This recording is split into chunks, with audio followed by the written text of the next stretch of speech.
Kata-kata adalah doa. Terima atau tidak terima, saat ini bisa jadi periode terbaik bagi bangsa Indonesia. Faktanya ada 24 bilioner di tahun 2019 ini di Indonesia, yaitu mereka yang memiliki kekayaan bersih di atas 1 miliar dolar atau lebih dari 14 triliun. Selain itu, ada 57 ribu miliarder atau mereka yang memiliki kekayaan di atas 1 juta dolar, sekitar 14 miliaran. GDP Indonesia adalah 1.000 billion dolar dengan pertumbuhan miliarder di Indonesia diasumsikan 5% per tahun. Yang jadi pertanyaan, kapan Indonesia memiliki 100 bilioner? Pertanyaan berikutnya, kapan Indonesia punya 1.000 bilioner? Ada hal menarik di dunia psikologi modern yang menyatakan korelasi atau hubungan antara bahasa dan realita. Bahasa adalah susunan kata-kata. Cara merangkai kata-kata namanya bicara. Gabungan bicara verbal, intonasi, pemilihan kata-kata, gerak tubuh atau body language, mikroekspresi wajah, dan pergerakan mata namanya alat komunikasi. Sebelum menjawab pertanyaan tersebut, mohon sahabat memahami dulu sedikit keilmuan aplikasi psikologinya. Dalam dunia kehidupan sosial manusia atau peradaban yang kurang lebih usianya saat ini 20.000 tahun, kata-kata adalah bentuk yang selalu lahir belakangan. Sains atau ilmu pengetahuan terjadi lebih dulu. Peristiwa terjadi dulu, baru kata-kata lahir. Contoh, kata selfie. Kata-kata ini baru ada di tahun 2013 di dunia ini. Kemudian, tahun 2015 ada kata-kata baru, yaitu wifi, untuk foto sendiri, swafoto bersama-sama. Untuk bahasa Indonesia, walau belum masuk kamus bahasa Indonesia, dalam kamus gaul, sudah tercipta kata-kata seperti lebay, alay, jayus, dan banyak lagi. Kata-kata ini muncul setelah ada peristiwa atau ada ilmunya. Penemuan baru menciptakan kata-kata vocabulary baru. Jadi kalau Anda dibawa ke mesin waktu, masuk ke zaman Budi Utomo tahun 1908, orang-orang zaman itu mungkin menganggap Anda adalah orang asing di dalam komunikasi. Padahal Anda asli penduduk Kampung Senen, di bilangan Salemba misalnya. Anda mengerti mereka bicara apa, tapi belum tentu mereka mengerti Anda sedang bicara apa. Kembali ke pertanyaan tentang korelasi kata-kata dengan fakta. Jadi begini, mengapa dua bangsa besar Amerika dan Cina punya banyak bilioner?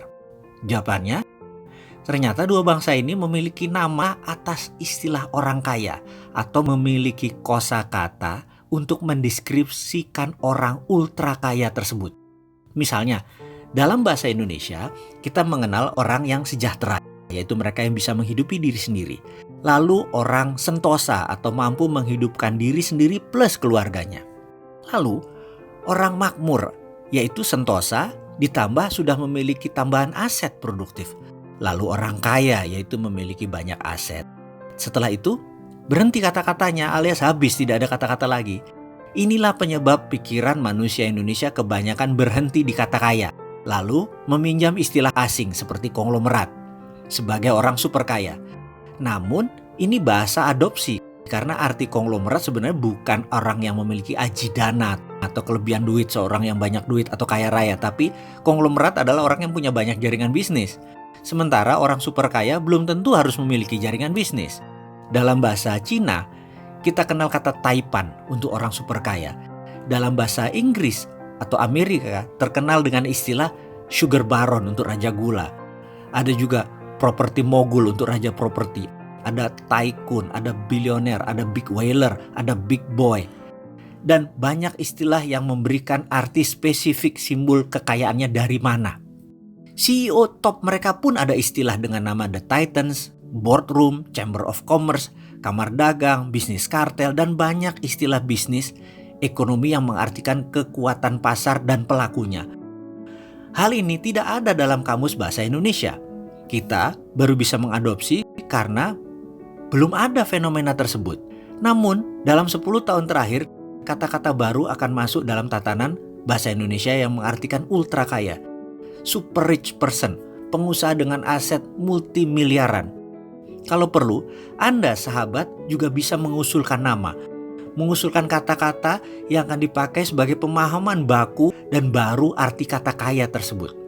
Dalam keilmuan psikologi, menyambungnya begini.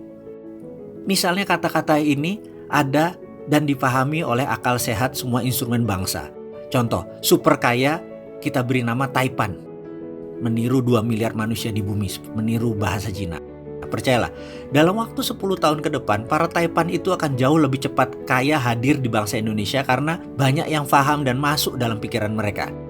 Inilah yang membuat saya berpikir tentang apa yang terjadi di bangsa Indonesia saat ini, yaitu sehubungan dengan lagu kebangsaan Indonesia, yaitu Indonesia Raya. Lagu ini diciptakan Wage Rudolf Supratman dengan 3 stanza.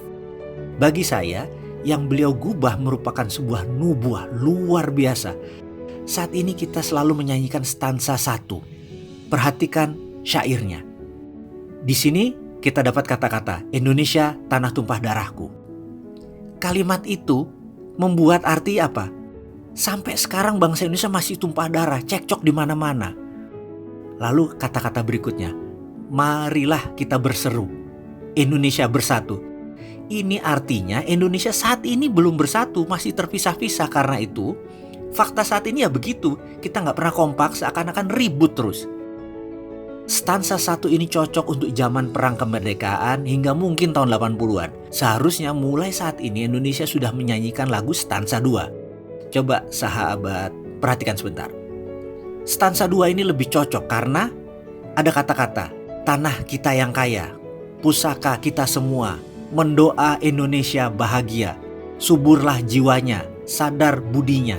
Jadi saya sangat menyarankan kepada pemerintah untuk mengubah Indonesia Raya stansa 2. Dan suatu masa nanti Indonesia bisa masuk stansa 3. Waktunya Andalah yang menentukan.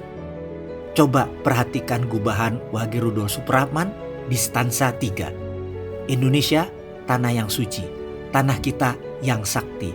Di sana aku berdiri menjaga ibu sejati. Indonesia tanah berseri, tanah yang aku sayangi. Marilah kita berjanji, Indonesia abadi.